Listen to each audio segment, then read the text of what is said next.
Okay, well, this is Jared from Tone Wars, and I'm here with Chris Slapnik from Eva Under Fire. What's going on?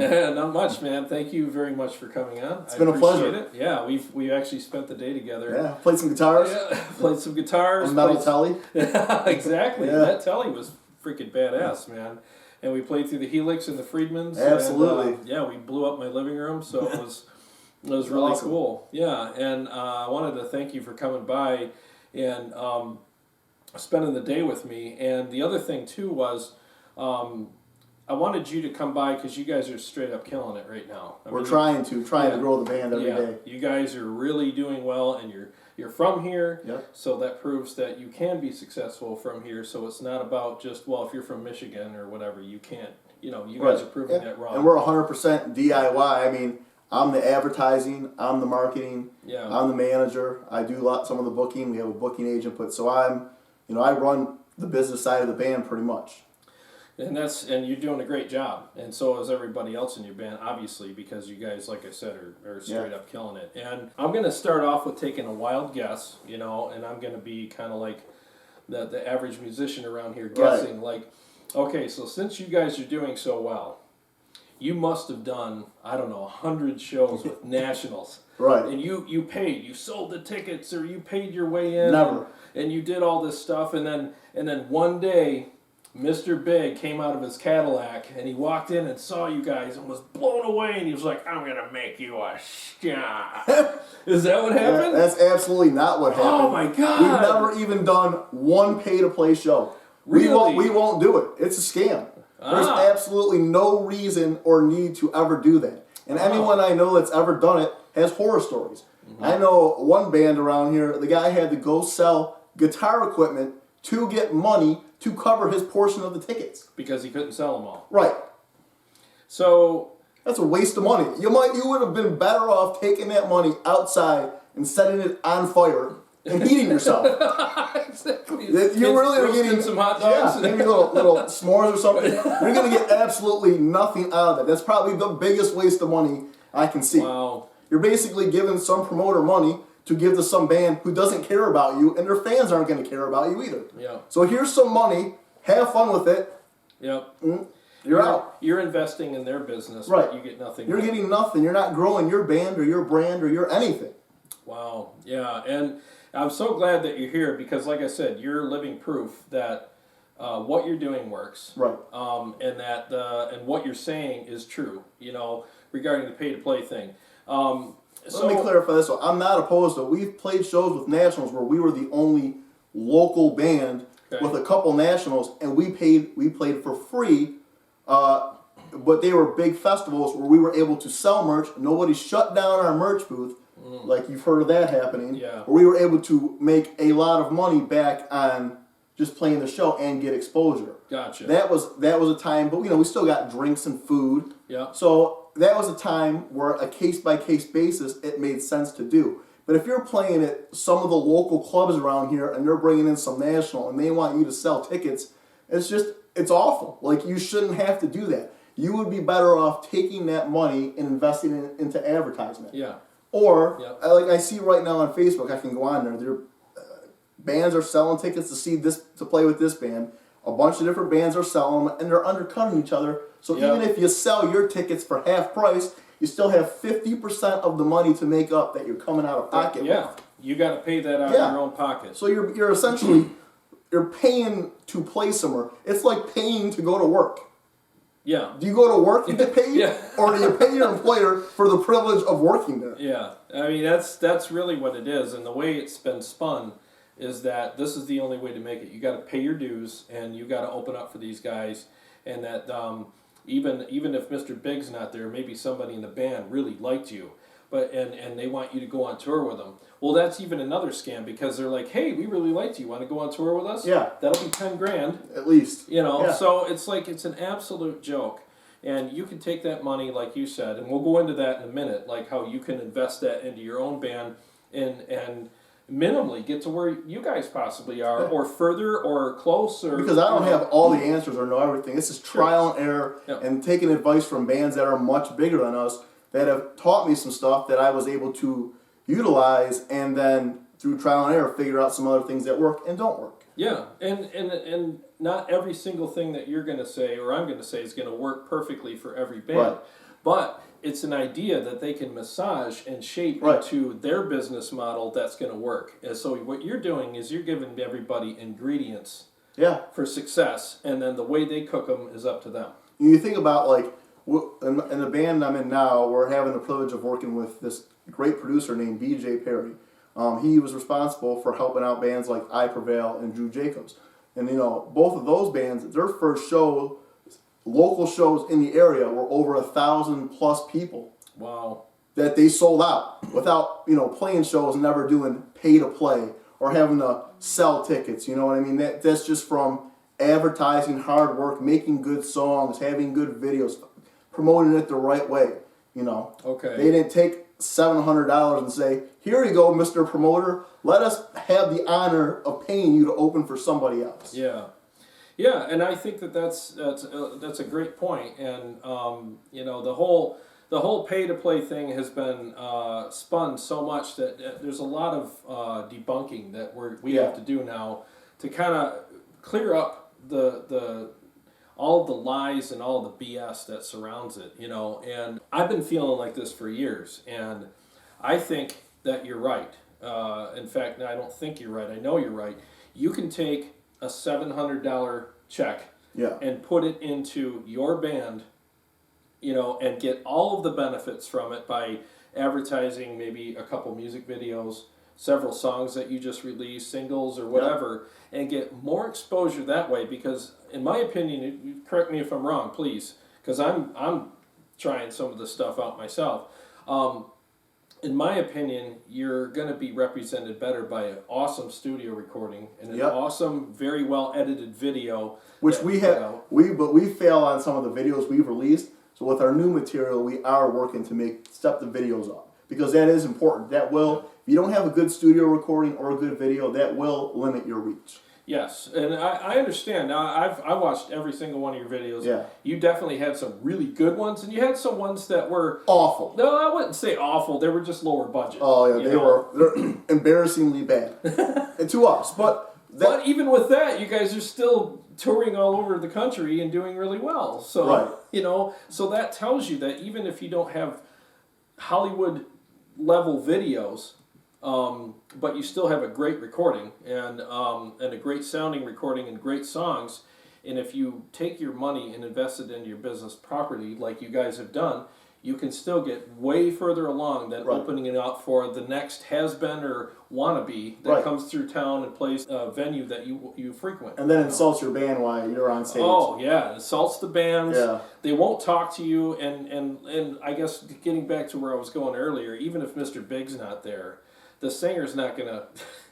or the guitar player from that, they don't care. They're not going to come and say, "Hey, we want to help you." Right. They don't want to help you. They don't care. They're too busy concentrating on their business, and that's something you can learn from them, because that's exactly what you should be doing. Concentrating on your business and not trying to help them. They try to make it sound like, "Oh, you want to be with the cool kids?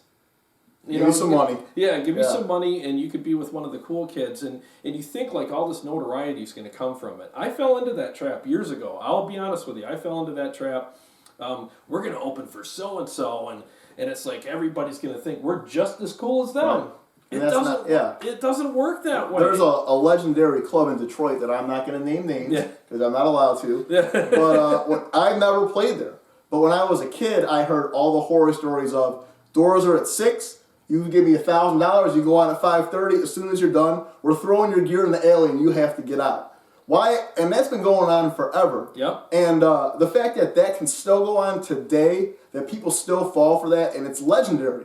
Yeah. I don't understand why any band would ever do that. Yeah. I don't know why anyone goes to that club to begin with. Yeah. Let alone giving them money and letting them put their hands on your gear that we know is not cheap and throwing it in the alley in the hood. You know what I mean? It's like, that's the easy way to get shot, in my opinion. You know what I mean? Like, and the fact that they have bands that will line up to do that. Look, when the national band plays at 10 and you play at 5:30, nobody's going to come and sit through that at 5:30 and want to sit through 5 hours of bands. Yep. Nobody's going to come and sit through that. You're right. And it's just too long of a... It's too long. It's too long. Nobody's got that kind of time. Right. You know? And well, if it's like a festival where it's 10 headlining acts in that 5-hour period. That's different than you know, all these local bands that no one, whether they're good or not, no one's ever heard of. Like that's nobody wants to sit through that. Well, you know, and the thing is too, something that I've been doing the math. I've been talking to a lot of bands. I mean, and by the way, thank you for commenting. Thank you for reaching out to me, calling me, messaging me, texting me, everything. I appreciate it very much because I'm learning a ton.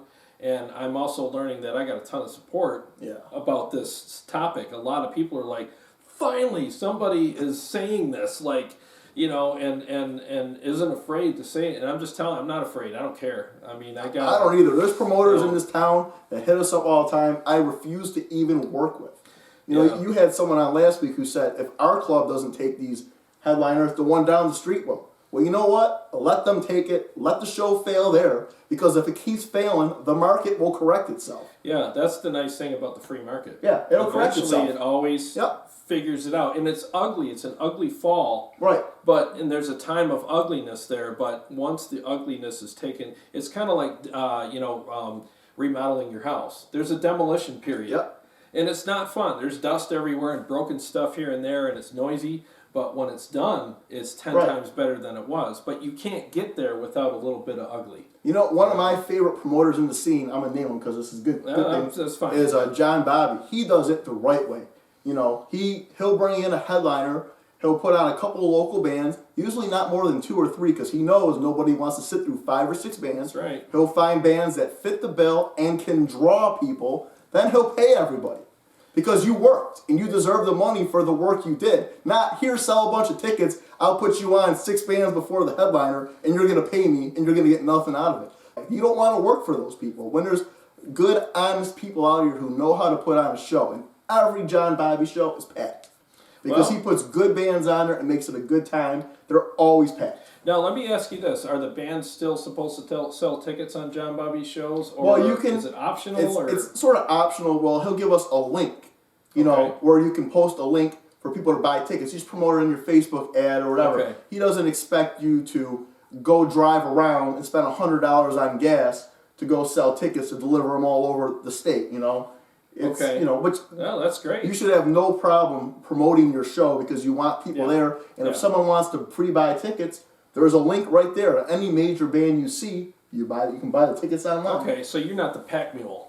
No, you're all right. You're not the delivery boy. So it's not incumbent to you to have to sell tickets in order to earn a spot on that show. No, you're expected to promote and draw. And you should. And you absolutely should. I don't know why you would take. Yeah, why would you take a show and not promote? Yeah. You know, and stupid. You know, but that's what an honest promoter looks like. Okay. And if there's other promoters in the area we work with who are good too. That just aren't as well known because they do other events besides just bands. You know, there's another one we work with who's amazing, and her name is Julie, and she's great, but she also does a lot of other events and not a lot of shows at like the clubs. She does more festival type events. Okay. And she's just as good as him, you know, and I appreciate people like that, you know, because anytime he calls me or wants us to do something, it's as long as we're available, it's an automatic yes because we know that he's not only gonna take care of you, he also busts his ass to promote his shows too. Gotcha. And every show he does is packed, and there's a reason for that. Well, yeah, and so and I agree with that, and I've been to those shows, and you know, I've even talked to you about some of them, and you've even posted pictures about, you know, don't say that you can't make money as a local band doing shows, and then you have all these dollars laid out on this table and a big picture of it, and you're not rubbing people's faces in it saying, look at me, but basically what you're saying is, I have proof of what I just said. Right, absolutely. You know, and I really like that. But before I got to this point, I'm not some genius. I failed a lot on my own in bands. You know, I've fallen for a lot of different scams. Luckily, not all of them.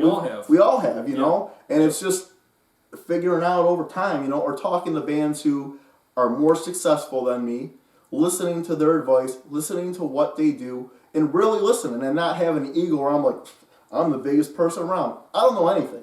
This person's doing better than me, whether it's 1 level or 10, and they want to take their time to talk to me and give me some advice. I listen. And I remember what they say, and I go home and I try to apply it to our band and see if I can help further what we're doing. Well, I appreciate that, and it's kind of like we're all sponges, right? So like you have left enough room in your sponge to absorb what someone else is going to give you, and now you're wringing yourself out a little bit here. So everybody out there, that if you don't have room for what Chris is saying, wring a little bit of the BS out of your sponge so you can fit some of the truths that he's giving you right now into yours. That's what I'm doing. You know, I mean, I played Twister by myself before you got here, just so I can get all this stuff out of me, because we've had a lot of great conversations today about all this stuff, and I've learned a ton, you know, and I appreciate it. You know, and some of the things that I've learned since I started doing this series, when people reach out to me, is I got people even sending me, you know, text messages, screenshots of what other people say on Facebook that aren't, you know, friends on my page. Right. And one guy said, "I'm all alone at a sold out show," and I was like, "What?" And it basically said that, here's the thing, and I want the venue owners to pay attention to this too. The business model that you have set up doesn't work, and here's why.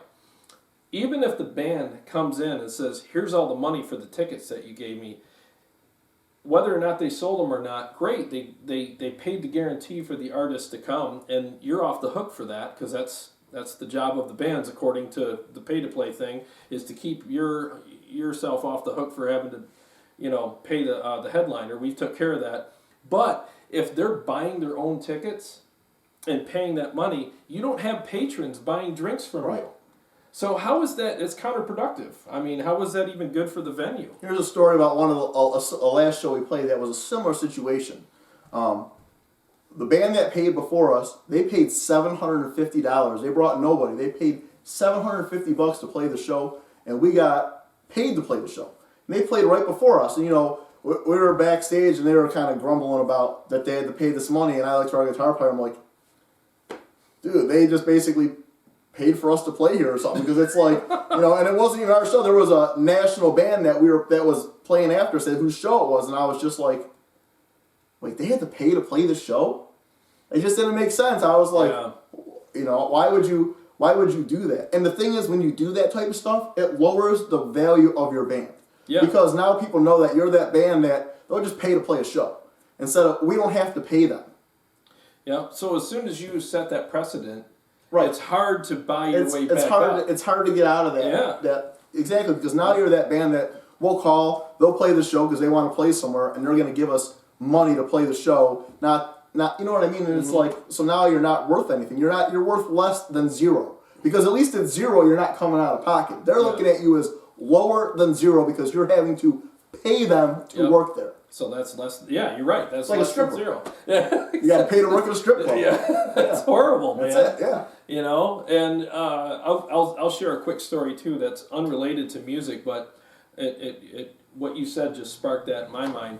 I used to drive a roach coach, you know, the food truck, you know, and feed all the mechanics and all the people in the area, some offices and whatnot. Well, at the end of the day, I always had leftover pizza, you know, and it was $1.50 a slice, and my boss was like, well, if you have leftover pizza, stop by some of the places that you haven't been to yet and say, you know, just sell it to them at a discount. So it was 3 for $3. Instead of 2 for $3, it was 3 for $3, so it was $1 a slice. Well, I was like, all right, I got to get rid of this pizza. Well, we got them as customers, and they liked the food and everything. So I made them my regular stop on lunch. Guess how much they expected to pay every time I stopped by? $1. 3 for $3. I get it. And they would literally come up to my truck and go, 3 for $3? 3 for $3? And if I said no, they wouldn't buy it. Right. You know, because I set that precedent. Absolutely. And it's hard to bring it back up. Absolutely. You can always come down, but good luck getting up. Right. You know, and that's a very powerful. Like I said, if you haven't wrung yourself out to get that part in you, pause this, wring yourself out, and listen to it again, and let this sink in, because that is a huge thing that you said about that. You know, it's hard to bring yourself out of that. And I wanted to talk to the venue owners too, and just say, look, I don't own a bar, I don't own a venue, I own a business, but I understand they're kind of different things. but at the same time, why would I do something that's counterproductive to my business? Right. I mean, having bands cover the guarantee for a national act is bad because, number one, they have to pay the money either way. Whether they sell the tickets or not, they're responsible for every dollar that's associated with those tickets. So, and a lot of them can't sell them because they don't know how or whatever, or maybe the national isn't as great as they thought they were or whatever, but they're going to come in with the money, and those dollars that they give you are not going to buy drinks from you. So if they pay their way to in and they don't sell all the tickets, there's no patrons to buy drinks from you, so it's counterproductive to the venue. I don't know why this even makes sense. This should have lasted 6 months and should have just blew up on its There's own. always a new band that's just, they see, hey, I can open for this band who they look up to, and they see that reward, but so there's always going to be a new band that chases that reward instead of really thinking about what they're doing. We've all done that, though. Yeah, we've all done it. Dude, that's, everybody, Yeah, so, and that's the thing, too. I want everybody to think, to remember while they're watching this, is we're not two high-minded people here going, oh, yes, we've arrived. Yes, I've never made one mistake. No, for me. Yes, no. I'm so good. No, that's not what this is about. We're sharing our experiences. Right. And the reason why we got to where we're at, as far as like you guys touring and doing so well, is because we've learned from our mistakes. Right. And what we're doing is we're sharing our mistakes so that you can learn from them. So that's kind of what this is about. I just walked through this minefield.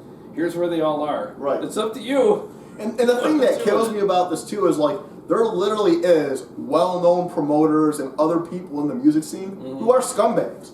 Yeah. I'm not allowed to name them here, otherwise I would. I don't care. I don't need to ever see or work with them again. And some people that are watching this that probably know who I'm talking about, because I might post them in the comments section. I don't care, honestly. But the fact that those people are still able to operate in the scene blows my mind. It's like, how is this person scammed so many people for years? And everybody knows it, but somehow they still manage to exist in the scene. Yeah, it's definitely something I'm trying to fix. You know? And I'm willing to understand that there's probably always going to be a part of that out there, and if it is out there, can we at least do this with it? Right. Can we at least make it so that the bands don't have to come in here so in the hole that when they walk out, they're still in the red. That they're kind of like hobbling out because they're a little sore from getting, taking it basically. Yeah, taking it. You know what I mean? Like, come on, Yeah, it's ridiculous, and I guess that's the thing I wanted, to solve here, as well as let's debunk the value of this. It's not as valuable as it's being sold as. There's zero value. Yeah. Like, I mean, it depends if you buy onto a tour with Metallica. And you're gonna have some value there, right? But you're buying onto the tour. You're not being asked to go out and deliver tickets to all your friends and family and hawk them for tickets. Yeah. You're buying onto this tour because it's going to be sold out to 30, 40,000 people every night. So there's a value in that. Playing at one of the local clubs around here with some band who was relevant 20 years ago that can't bring anybody, so you have to sell tickets that you're paying to play.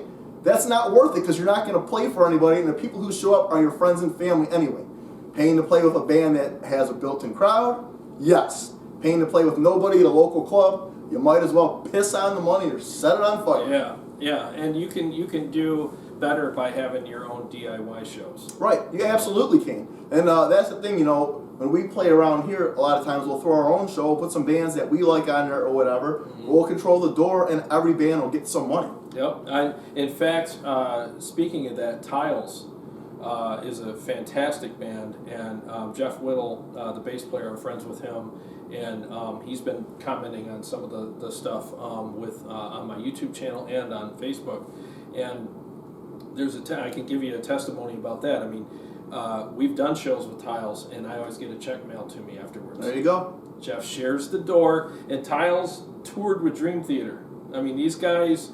They've had people that are completely unattainable have guest spots on their albums.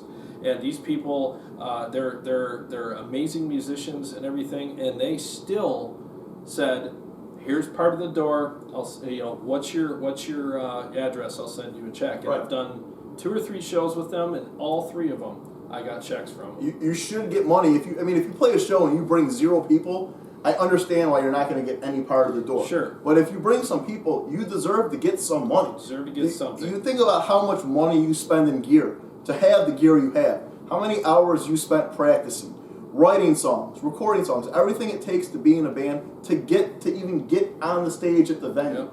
And then to have to give them money to play there? No thanks. I'll take my business down the road, and if I bring 50 people at $10 a person, that's $500. Yep. And that's and you're not insulted. No, I didn't just give you $1,000 to get to play 6 hours before the national, and I can't even get a cup of water. Yeah, I know. And then they're going to try to throw my gear out the back door. Yeah. And I agree. And here's the thing, too. If you do things like that, you're going to learn more and more each time about the business end of being in a band. And you're going to start applying that to your business model and go, all right, I think I can do this, like what you guys are doing. I mean, you guys do probably 90% of all your stuff, right? I mean, you guys do it all? Yeah, so we work with Kevin Razog at the Sight Set North agency, and he books a lot of our out-of-state stuff. I help him with that a little bit, and then I do a lot of our in-state booking. But then I run, our advertising campaigns, any of that type of stuff, most of the management and stuff, because we've had different managers and we've tried to work with different people, and nobody seemed to really get anything done, or, it's not their band. They don't really care that much. They're kind of there, but not really. You're going to be the most passionate about your own project, so I just kind of figured stuff out and talked to people and said, I'll just take this on and do this because I'm kind of a perfectionist. I want to try to do stuff right, and I figure I could learn this and I could probably do a better job. Well, and nobody cares like you do. Right, that's what I'm trying to say. Nobody cares like you do. Exactly, because you're the one at the end of the day is either going to have all the success or all the failure. Right. And, and as we started advertising and trying different things, some stuff worked, some stuff didn't. But, we got it to a point where, let's say we spend $1. Our ad might reach 1,000 or 2,000 people for that $1 we spent. Mm-hmm. Now, you look at that and you think, if out of that 1,000 or 2,000 people, just one person buys a song on iTunes or Google Play or whatever, you've made your $1 back. Gotcha. Now, if out of that 1,000 people, 2 or 3 people, now you've doubled or tripled your initial investment. So not only are you making money from your music, you're also reaching new fans. And those new fans will then come buy merch. T-shirts, hoodies, whatever. Then when you come to their area, they're going to pay to come see you play. Yeah, and I agree. And what you guys are doing is you're expanding your reach too, because like you just went to a show in Virginia. Was it last weekend? Yeah. And it was a great time. It was a small room, but there was enough people to fill up the room, and they were singing along to all our songs. Yep. You get to get on stage and play songs you wrote in a basement with your friends, and you travel somewhere and people show up and sing along, and then they buy all your merch.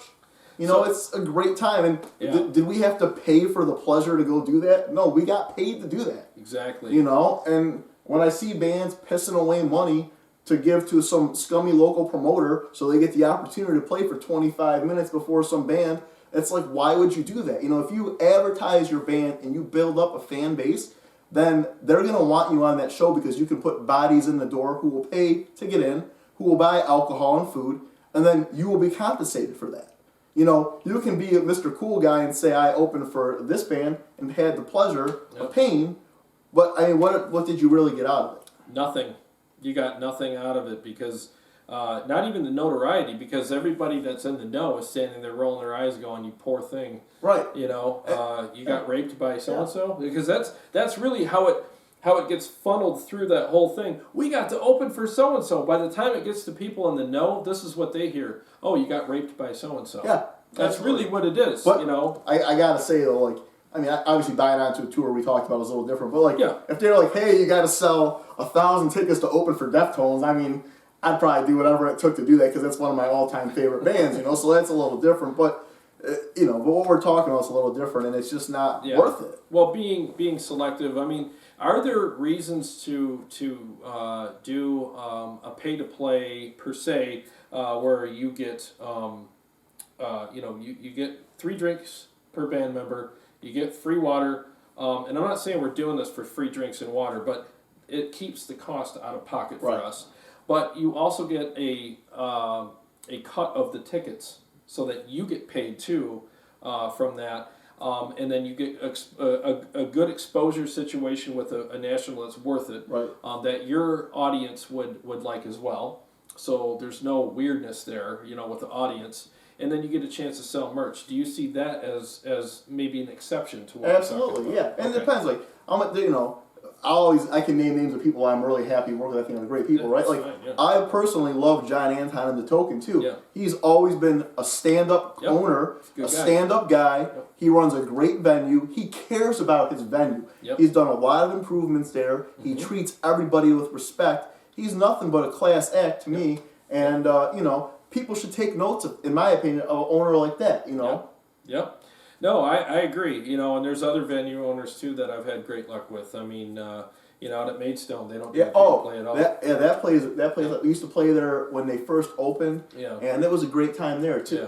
And if I'm leaving anybody out, it's not on purpose. It's just Yeah, and this is just, we honestly don't play in Michigan that much. Mm-hmm. Our last. Because you advertise.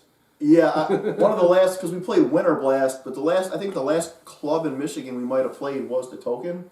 And we had a great experience, and John took care of us, and it was an awesome night, and it's like, when I hear horror stories and people getting screwed over by promoters or venues or different things, I think, like, there's people out there like that you can work with who are fair.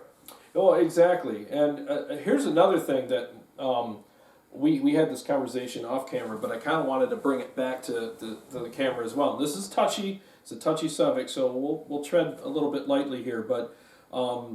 the DMAs. That's, to me, can I just say, I don't care if you have whatever, to me it's a joke. Okay, that's fine. No, I got caught up in it. Years ago, it was probably like 6 years ago, I think, I was like, well, we got to get on there, because I thought that just like opening up for a national, that I could have this awesome badge of honor, where if I opened for so-and-so, that it would give me some more clout.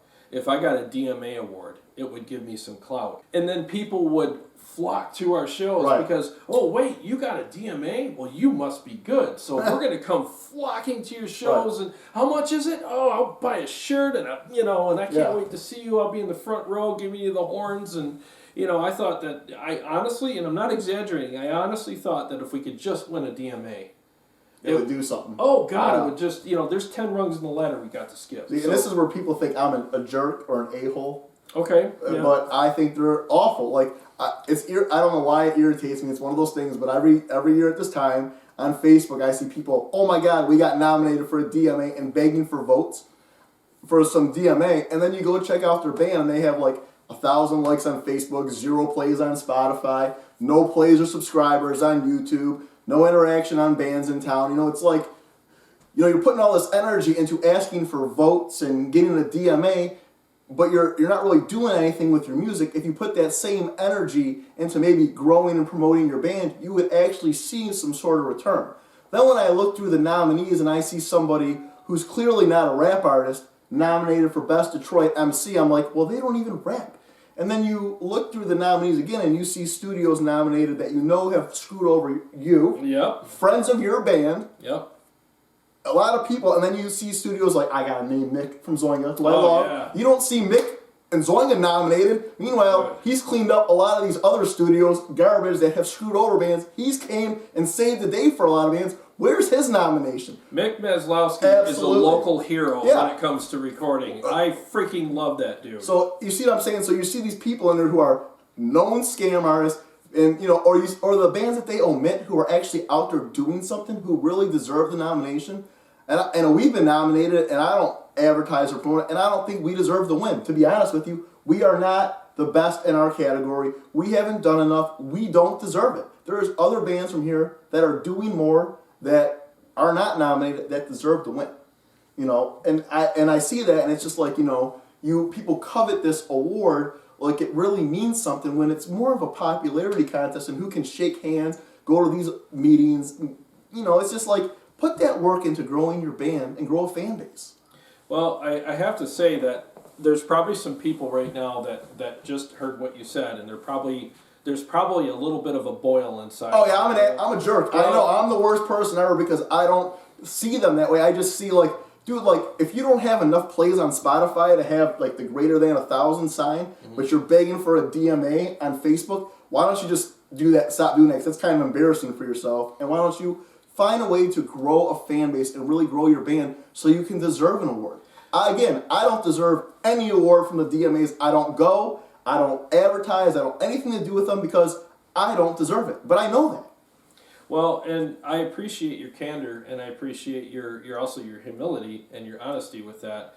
And like I said, anybody out there that's upset with what he's saying, what you have to do is put your emotions aside just for a second, okay? Wring the emotions out of your sponge and let some of this come in, and don't get offended by this, because truth isn't always fun. Right. It's not always warm and fuzzy and cuddly. I don't snuggle with truth. You know, I mean, let me say this to you. Last year in the category we were nominated in, that band Citizen Zero, or I Prevail, or bands like that are from here, they weren't even nominated for a DMA. They have some of the biggest selling records of the year. They're from here. They're on radio. They're on satellite radio. They're on big legit tours. They didn't even get a nominee. Meanwhile, there's bands who aren't really doing anything that are nominated. And I fall in that category of shouldn't be nominated.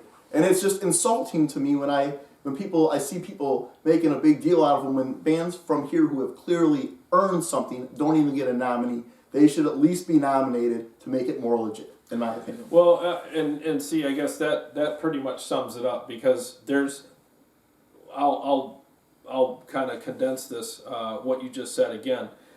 If there's bands out there that are killing it, just straight up slaughtering it, and having packed out shows and making 50 grand to do one show, 50 grand, and they're not nominated for a DMA or never had one to begin with, I think that pretty much sums up what a DMA is worth. Absolutely. You know, because if they were worth something, then this would be the Cinderella story. We were nobody. One day we won a DMA. And next thing you know, we make 50 grand per show. And it was glorious. And it was, I had all the green M&Ms I wanted. Oh my God. All the strippers, my mind candles. Like mountains of coke. Oh my God, it was paradise. And all thanks to that DMA. I begged for that vote on Facebook. I knew it would get me something. Say hello to my little friend. Yeah. I mean, and I'm not trying to make fun of anybody here. We're just trying to have a little bit of hyperbole and some fun with it. But please don't take this the wrong way. I am guilty of it myself in the past, where I thought, I just got to get a DMA. I have friends that I love dearly that want one, and I totally get it, and I'm not making fun of you, neither is Chris. But what we're trying to do is say, take all of that energy and all of that thought process and the Facebook posts and this and that, and pour it into something that actually is going to give you something, instead of something that's going to make you feel like you've already gotten it. Right. Okay? Because I would rather have no awards but a ton of success than no success and a ton of awards. I agree with you. I'd rather play a show, people show up to see your band, sing along, know the words, support, buy the music, buy the merch, than a DMA. What is that going to get me? Nothing.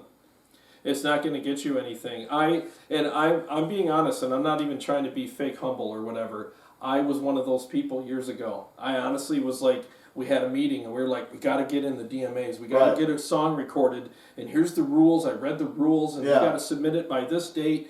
And I tried so hard to get us in there. We missed the window, and everyone was mad because we're like, oh, we missed it. You know, now we got to wait a whole nother year before we can, you know, pack out stadiums with our DMA. And once again, I'll say this again, because there's some of you that are watching this that might be thinking I'm making fun of you. I'm not. I love you. I love you all, and we're not making fun of anybody.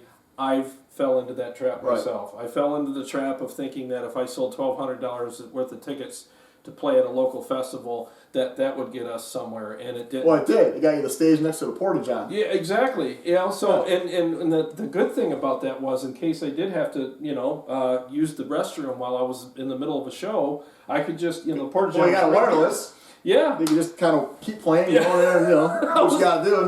not miss a note. Exactly. So that was very kind of them to put us right next to the Porta-Johns. Right. The smell was amazing. It was very dirty of them to do that to you. It was very dirty. Yeah, very dirty. Extremely dirty. Yeah, absolutely. Yeah, not muddy, but dirty. But dirty. Absolutely. Exactly. So that was when I was younger in a band, we were recording at the studio, and just so happened the producer we were working with it was around the time of the DMAs, and he was just talking about them, about how their popularity contests, all these different things he was saying about them. Like, it kind of opened my eyes at a young age about them to really think about what he was saying, and just from watching them and what's happened, and if you see who's nominated in which category, whether it fits or not, it's like, this guy was on to something.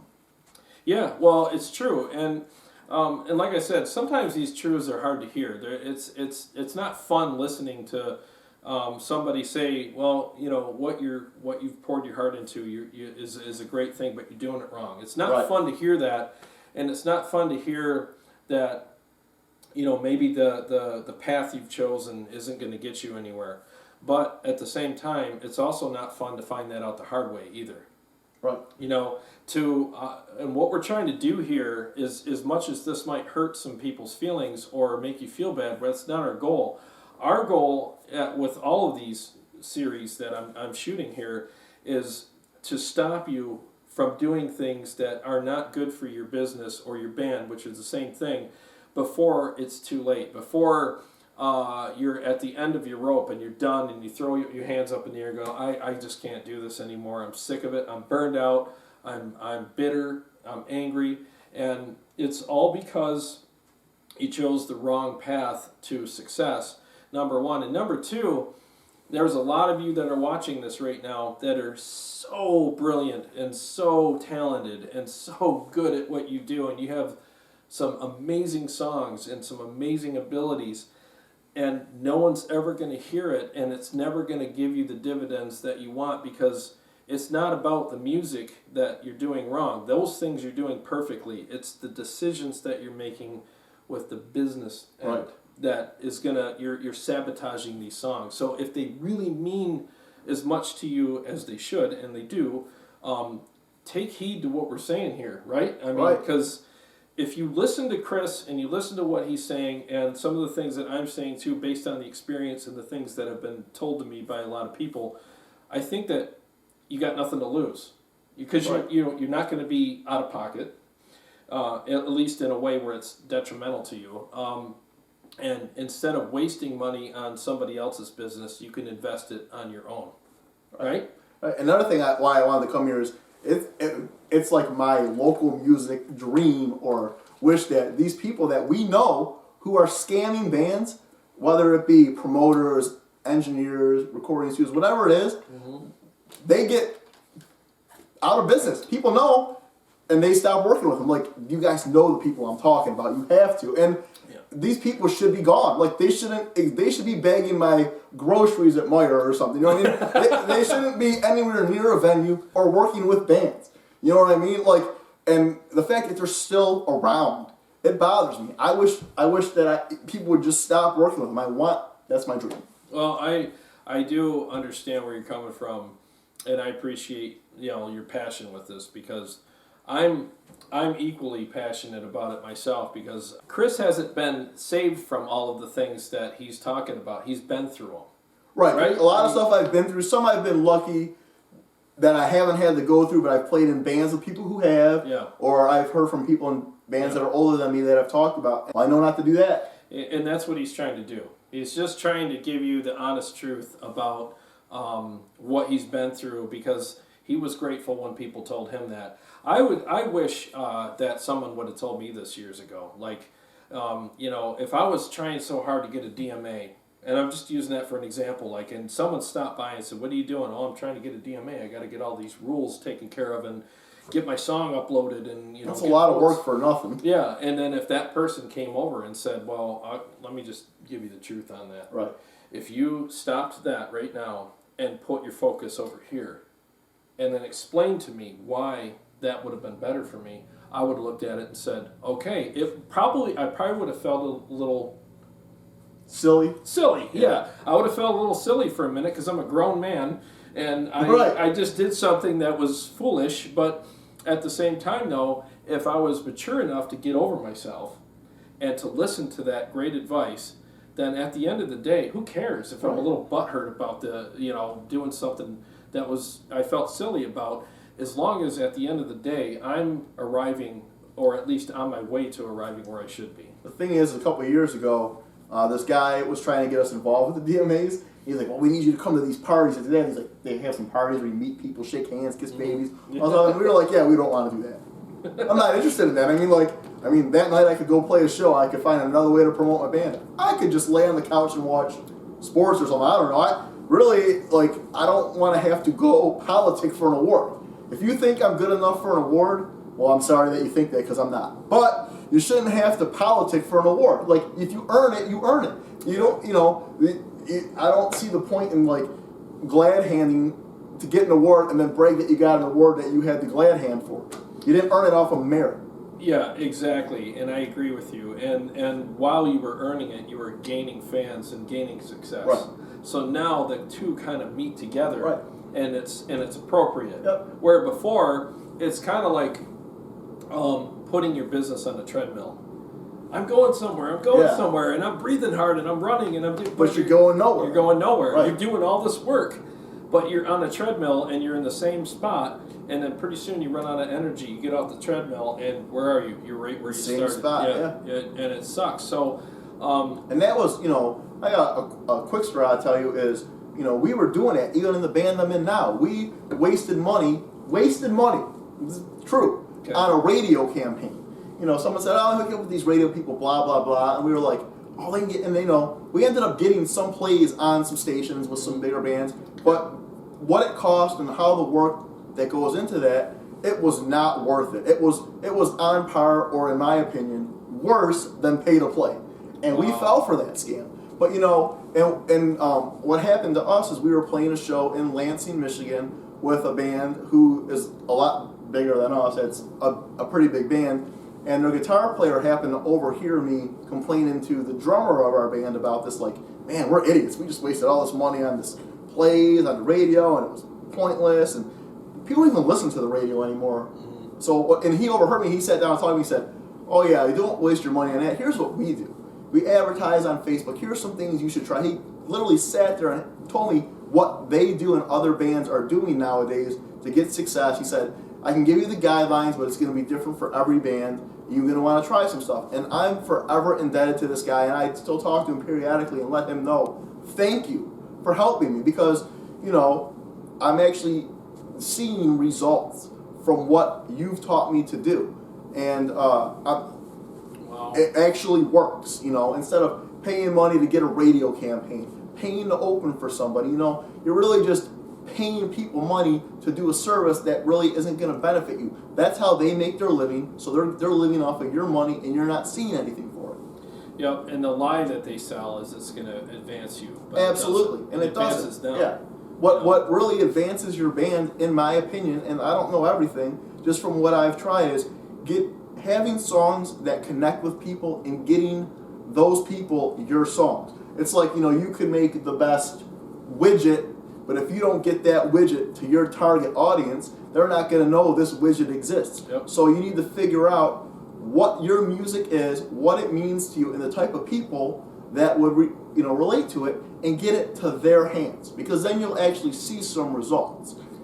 So I agree. I totally agree with that. That's great advice. And so, and you were smart enough to listen to this guy. That was, like you said, they were up further in the ladder than way further and will probably ever be, to be honest with you. But Oh. it was nice of him, instead of viewing us as a competition, which I hate, because a lot of bands view other bands as a competition, and it's not. Yeah. He sat down and took the time to help me, and I appreciate it, and I utilized the knowledge that he gave me. Well, and I guess to sum up what we've done here, and again, I appreciate you watching this and watch it over and over again. I think this is one that there's so much information. It's like fudge. It's just packed with all kinds of great stuff. Are we trying to pack fudge here? Yeah. I don't know about all that. Definitely not. Yeah.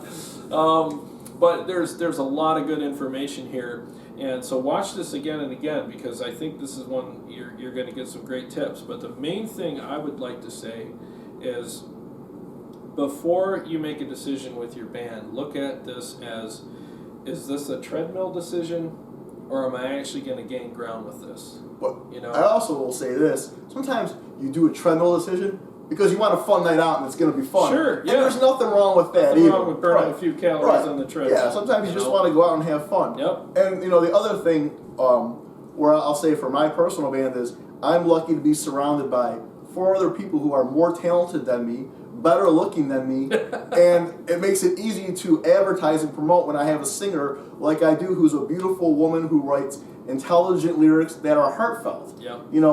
And she doesn't dress provocative, she dresses demure, and that's all part of what we're doing, and that makes it easier for me to advertise our product. I'm just lucky to be able to work with those people.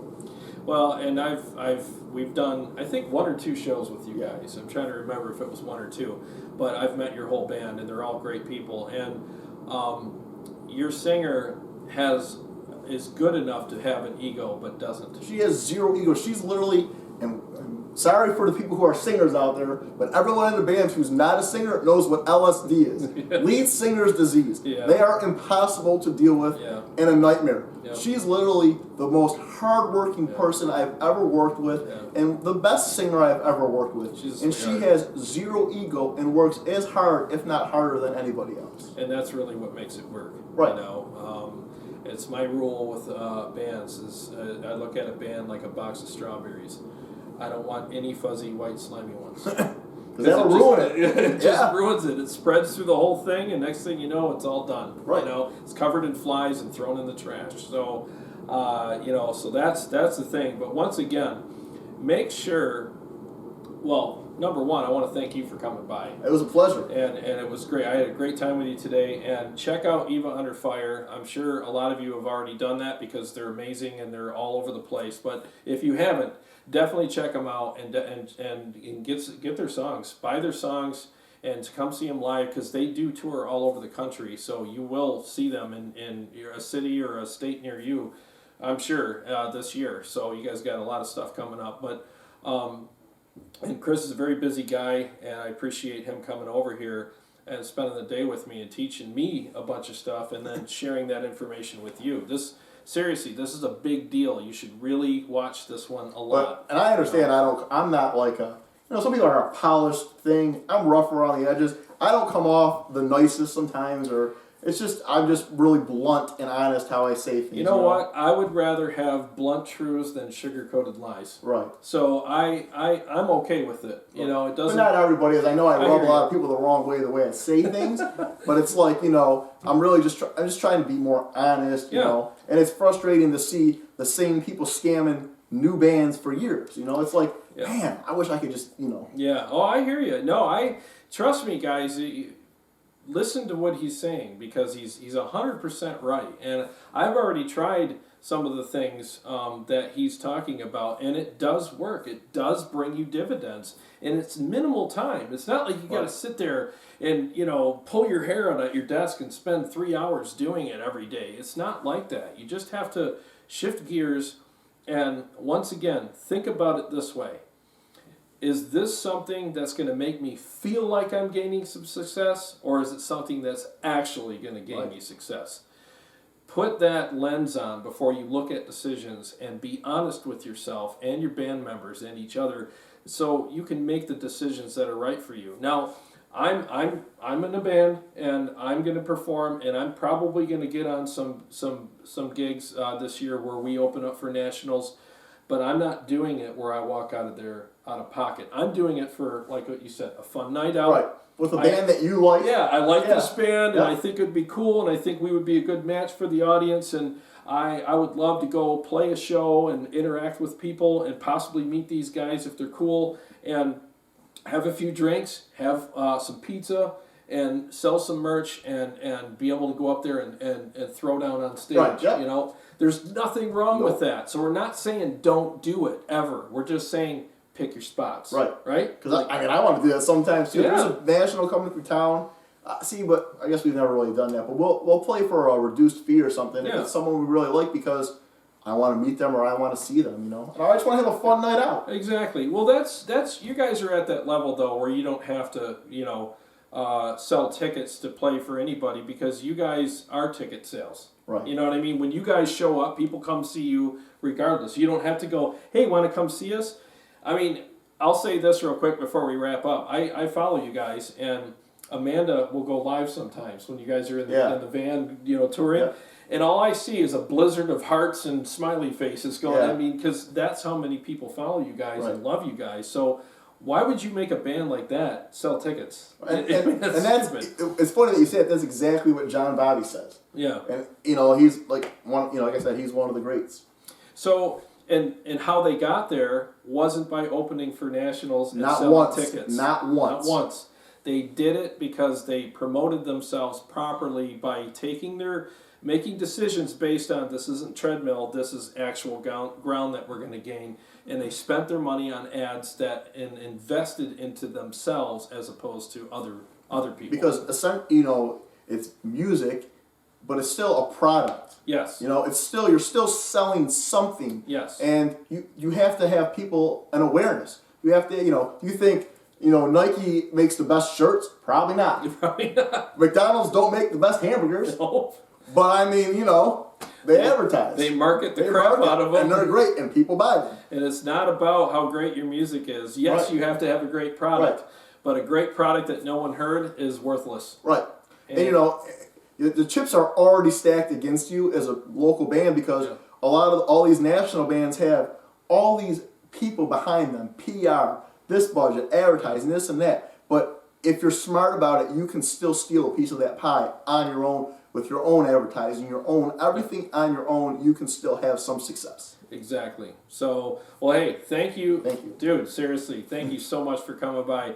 And I'm not just saying this because I want the views. I do want the views and all that. But please watch this over and over again until you get all of the points that were made here today, because I'm not kidding you.